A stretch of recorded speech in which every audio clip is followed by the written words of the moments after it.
Assalamualaikum warahmatullahi wabarakatuh. Saya Zahra Anggita Abelia dari kelas 11 IPA di SMA Negeri 1 Montarnadi. Di video ini saya akan membahas tentang manfaat aktivitas secara teratur. Video ini juga saya buat untuk memenuhi tugas PJOK. Nah, berbicara tentang aktivitas fisik pasti tidak jauh dari yang namanya kesehatan. Kesehatan sendiri merupakan bagian yang paling penting dalam kehidupan kita. Untuk itu kita harus menjaganya dan memeliharanya dengan baik. Sedangkan kesehatan pribadi adalah kesehatan yang menyangkut diri kita sendiri dan lingkungan di sekitar kita. Hal-hal yang mempengaruhi kesehatan pribadi antara lain aktivitas fisik atau olahraga, pola makan, istirahat, dan juga penyakit. Sedangkan ada banyak faktor yang mempengaruhi kesehatan pribadi. Salah satunya adalah pola hidup sehat. Pola hidup sehat sendiri adalah gaya hidup yang selalu memperhatikan aspek-aspek kesehatan.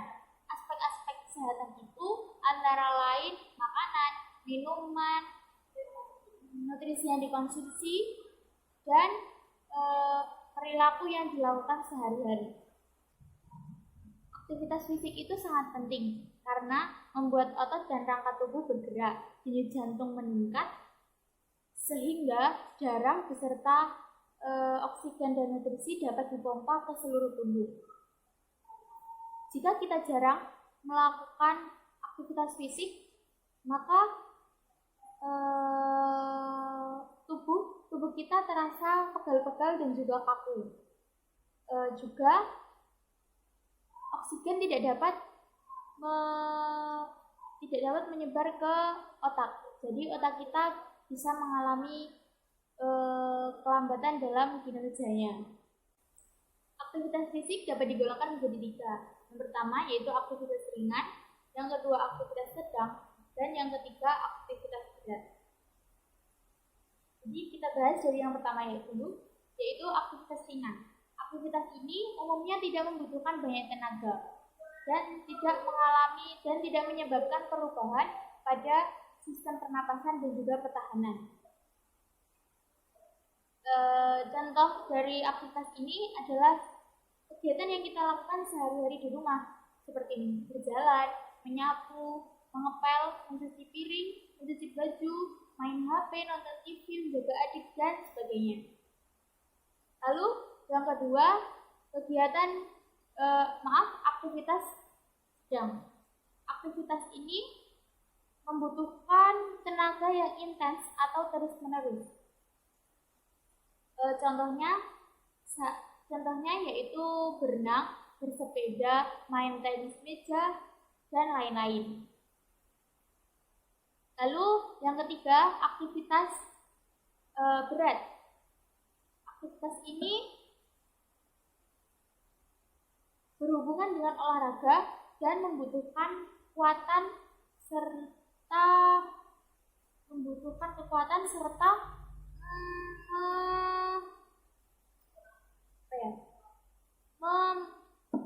menghasilkan banyak keringat. Contohnya seperti bermain sepak bola, bermain bola voli, bermain senam aerobik, juga latihan bela diri. Manfaat jangka panjang yang kita dapat setelah kita aktif melakukan aktivitas fisik yaitu antara lain meningkatkan semangat, juga mengurangi stres, meningkatkan energi, memperbaiki kualitas tidur, memperlancar sistem reproduksi. Juga bagi orang-orang yang sangat menyukai olahraga, hal tersebut sangat menyenangkan. Olahraga juga dapat menggantikan diet. Kita sendiri tahu kalau diet itu tidak dianjurkan atau juga berbahaya. Jadi olahraga dapat digunakan untuk mengontrol berat badan.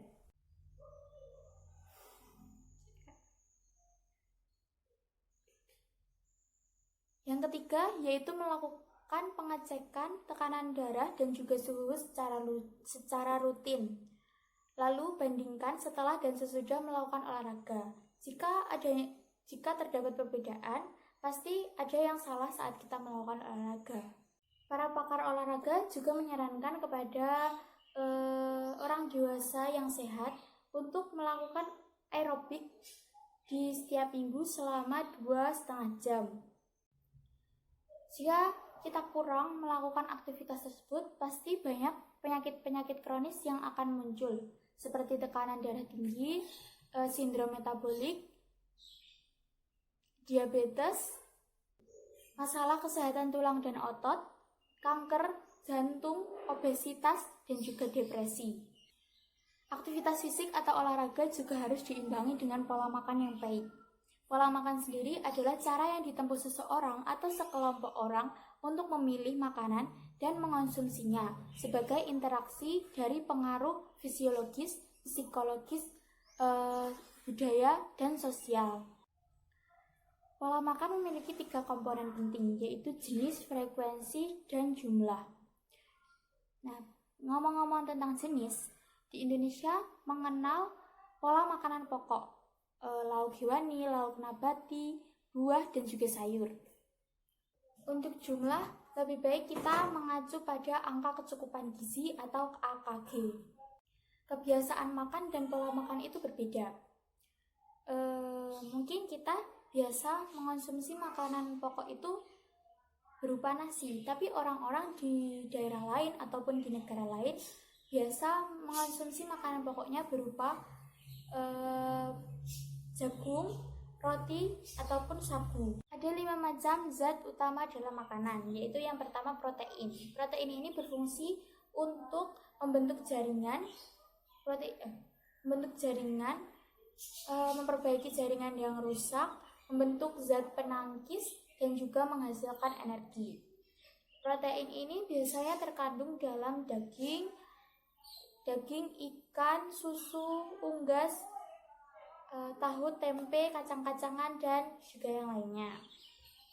Yang kedua yaitu lemak. Lemak ini adalah sumber tenaga, dan lemak juga penting untuk kesehatan kulit. Lemak terkandung dalam minyak, keju, dan mentega.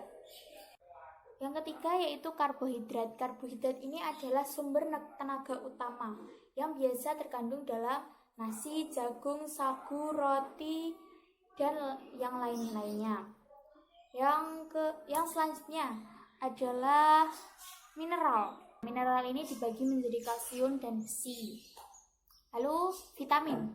Vitamin ada banyak macamnya, yaitu vitamin A, B1, B2, B6, B12, asam sulfat, vitamin C, vitamin D. Udah. Lalu air. Air ini berfungsi untuk menjaga keseimbangan tubuh agar tidak dehidrasi juga. Frekuensi makan adalah jumlah makan yang kita konsumsi sehari-hari, baik itu kualitatif maupun kuantitatif. Pada jam 4 pagi sampai 12, lambung bekerja untuk mengeluarkan kotoran. Jadi jam-jam ini lebih baik kita mengonsumsi makanan yang berserat, jus buah, dan makanan yang dapat membantu proses pengeluaran makanan. Pada jam 12 sampai jam 8 malam, tubuh kita menyerap makanan yang telah kita konsumsi. Jadi pada jam ini kita dianjurkan untuk makan makanan yang mengandung protein, vitamin, dan juga makanan-makanan bergizi lainnya. Bahkan karbohidrat juga sangat dianjurkan untuk dikonsumsi pada jam-jam seperti itu. Jam 8 malam sampai jam 4 pagi adalah waktunya tubuh kita melakukan pencernaan makanan. Oleh karena itu, pada jam-jam itu kita tidak diperbolehkan untuk makan makanan yang mengandung karbohidrat yang tinggi, karena nantinya kerja lambung kita akan semakin berat. Kita dianjurkan untuk mengonsumsi makanan yang